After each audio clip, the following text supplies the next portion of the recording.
బులెటిన్లో మరో breaking news చూస్తున్నాం. కాంగ్రెస్ లీడర్ రాహుల్ గాంధీ ఇవాళ జమ్మూ కాశ్మీర్లో పర్యటించనున్నారు. పహల్గామ్ ఉగ్రదాడి తర్వాత రాహుల్ గాంధీ తన అమెరికా పర్యటనను అర్ధాంతరంగా ముగించుకుని ఇండియాకు తిరిగి వచ్చారు.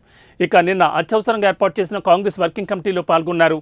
ఈ సందర్భంగా పహల్గామ్ ఉగ్రదాడిలో గాయపడి చికిత్స పొందుతున్న బాధితులను పరామర్శించేందుకు అనంతనాగ్ ఆసుపత్రికి వెళ్లనున్నారని పార్టీ వర్గాలు తెలిపాయి.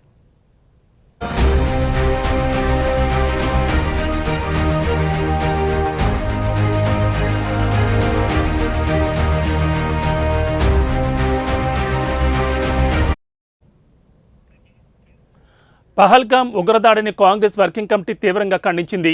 ఇది పిరికి పంద చర్య అని, ఉద్దేశపూర్వకంగా హిందువులను రెచ్చగొట్టేందుకు జరిగిన అమానుష ఘటనని అభివర్ణించింది. ఇది దేశ గణతంత్ర విలువలపై ప్రత్యక్ష దాడి అని సిడబ్ల్యూసీ తెలిపింది. ఉగ్రదాడిలో చనిపోయిన కశ్మీరీ స్థానికులు, టూరిస్ట్ టూరిస్టులకు సిడబ్ల్యూసీ నివాళులర్పించింది.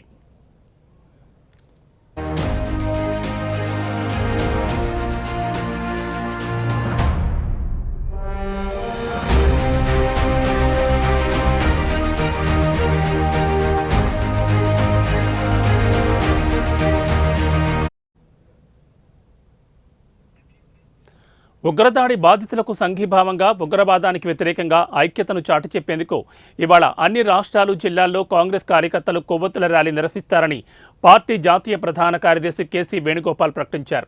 2 రోజులు జరగాల్సిన అన్ని సంవిధాన్ బచావో ర్యాలీలు వాయిదా వేస్తున్నట్లు తెలిపారు. ఈ కార్యక్రమాలు తిరిగి 27న ప్రారంభమవుతాయని వేణుగోపాల్ తెలిపారు.